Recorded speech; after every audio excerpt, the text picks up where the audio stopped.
Hey guys, it's Miss Walker. Today we are going to start looking at the parts of an equation and how to build an equation from a word problem. We kind of did this for just a little bit right before break, but just like solving equations, I know that we need a little refresher before we can move on. This is a topic that is super heavy in this last part of seventh grade as well as eighth grade. It's one of the main topics we do all year and in high school. So that's why I want to make sure that you have a super strong foundation on these different parts of an equation and how to represent it, right? We have just like, okay, so think back to the bathtub problem and the salon problem, how we looked at every single part of those problems, and every single piece of data is telling us information, right?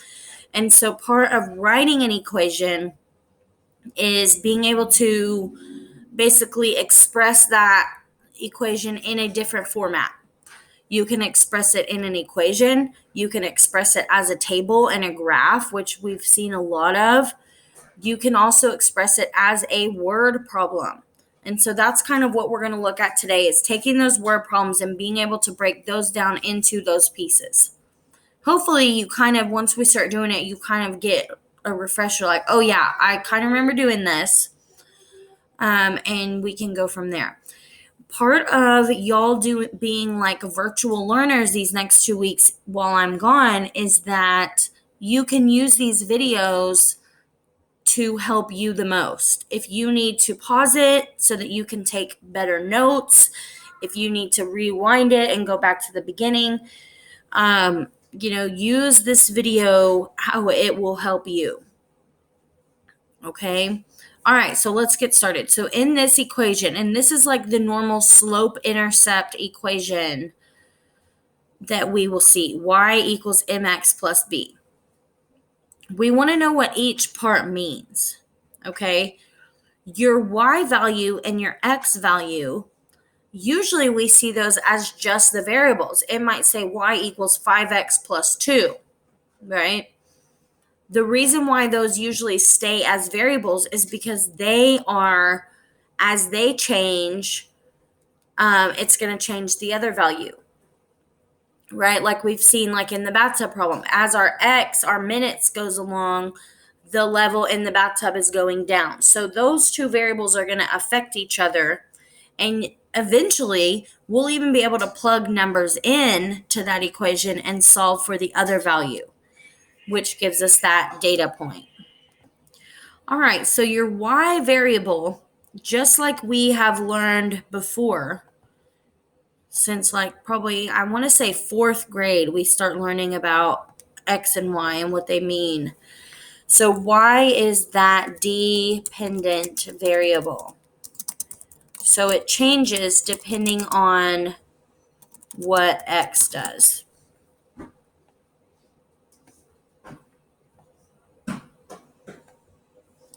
And I'm going to kind of skip m for just a second and let's talk about x. X is your independent variable.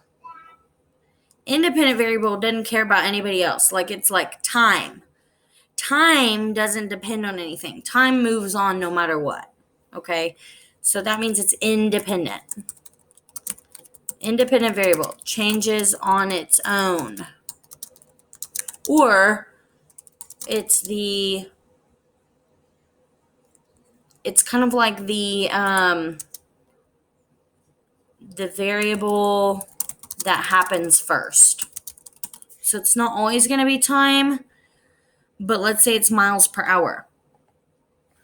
I have to travel, well, hour is time actually. Depending on how many hours I go, that's going to determine how many miles I'm able to travel. Let me think about another one that doesn't have time. How about ice cream and money? Okay. The number of ice creams is independent. The number of ice creams can happen on its own. The amount of money is going to change depending on how many ice creams we buy. Okay, so there's an example there. Got to get my coffee break. Okay. Now, here's the part where when we read these situations, we're going to have to determine what's the M and what's the B. Okay, so let's talk about that. M is just like K. It's that constant of proportionality, which as you are graduating from 7th grade into 8th grade, it starts to become, that is our slope. Okay, I hope this is coming back to y'all here. M is your slope. It's the changing rate. It changes at a constant. Well, I'm not going to use the word constant. It changes at a, how do I want to word that? Your slope is a thing that's changing at a consistent rate. We'll say that. Changing rate. Changes at a consistent rate. Okay. The reason why I don't want to call it constant is because as you move up in the grades, B, they start calling it a constant because it stays the same. Okay. B is basically your starting point. B is your, I deleted my text box. B is your y-intercept, which is always that starting point. So if you remember back to the salon problem, you have to start with negative money because you're buying all this stuff for your salon. And then once you start making profit, it goes up. So y-intercept is that starting point. Okay. And it's just going to be that one value. All right, so I'm going to move on. Like I said, if you need to pause it to write stuff down, feel free to do that. So slides 2 through 4 is the exact same thing that you see on your worksheet if you are in class. We need to start by thinking about what our two variables are. So when I read this problem, a salesman gets a $500 hiring bonus with a new job and earns a commission of $250 per week. So what we might see on a graph, so if we're thinking about a graph, what would be our two axes? What would be our x-axis and what would be our y-axis? Well, I see that money is happening. What's another thing that is changing as a variable? We have money and we have weeks. Which one of those would happen first? Your weeks would happen first. So that's your x value. X is your weeks. Y is your money earned. Our slope. Slope is what is changing every week. How much are you earning every week? It would be 250. I feel weird answering my own questions, y'all. Usually I'm like, okay, tell me, what is it? Okay, y-intercept, where are we starting? What is your hiring bonus here that you get? You get it one time and that's it. Okay, that will be your $500. And it is a positive 500. That's something we do want to pay attention to is it starting below 0 or above 0? That would determine if we have a positive or negative y-intercept. And for slope, is our rate going up over time or is our rate going down over time? In this situation, you're earning money, so it's going up over time. So that would be positive also. Now we can come over here and write our equation. And I'm going to write over here to the side, y equals mx plus b. So that is what we're filling in. Okay. Y equals, our slope was 250, x plus 500. Oops, that's supposed to be a plus. So if I wanted to find out in 10 weeks, how much money would I make? Our weeks is our x value. So I could plug in a 10 here and solve the equation. Or if I wanted to see, okay, I'm saving up to buy used car for $1,000. When am I going to have $1,000?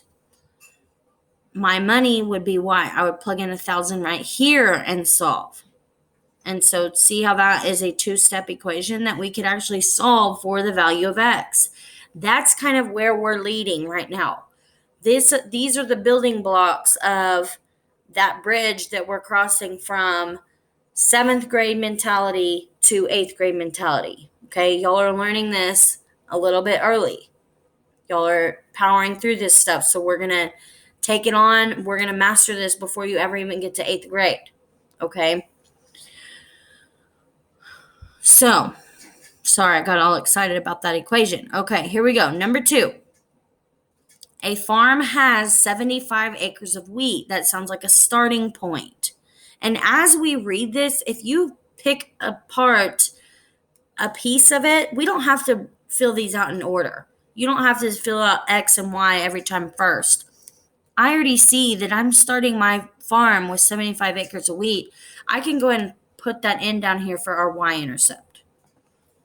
So as you figure each part out, you just fill it in. So we're starting with 75 acres. The farmer plants 2 more acres every single day. That sounds like a slope, right? It's happening every day. Monday I plant 2. Tuesday I plant 2. Wednesday I plant 2. Thursday I plant 2. That is happening across the days. So my slope is 2. So let's think about what our X and Y values are. I have acres and I have days. Which one of those is going to happen first and happen no matter what? That would be our X value, our days. So X is our days and Y is how many acres we've planted. Okay. So our equation, Y equals 2X plus 75. And I want you to kind of see something as you're filling these out. You are more than capable of filling out this bottom line without even thinking about this top line, right? You could fill this out and move on with your life and be okay. The reason why I'm having you kind of stretch your brain on this part and think about what are your 2 variables is because I want you to see that they all mesh together, right? I can easily, if I take all this information, I can easily right now go create a graph with this and know what's going to be on my X axis, what's going to be on my Y axis. I could easily go make a table from this information. Okay, so this you could do on your own, and this part you could do on your own, but when we combine it together, that's where you're making connections up here. Okay, so that's why I'm pushing you towards that. All right, I'm going to do these last 2, and then you're going to be on your own for the rest. Okay, so number 3, a concession stand starts with 500 sodas before the game. Well, that sounds like a y-intercept. Starting point, 500, and it's positive. The fans buy them at a rate of 25 sodas per minute. So let's think about this. A lot of people are just going to come down here and write 25 for slope. Okay, but that's not correct. So let's think about why 25 is not correct. You were starting with 500 sodas. So I just want you to imagine that. Concession stand, 500 sodas in a big cooler. If fans are buying those at 25 sodas per minute, are you adding 25 to that cooler or are you taking them out of that cooler? Okay, they're going out of that cooler. So that 25 needs to be negative because you're losing 25 every minute. And those are things you got to pay attention to here. So our equation is y equals negative 25x plus 500.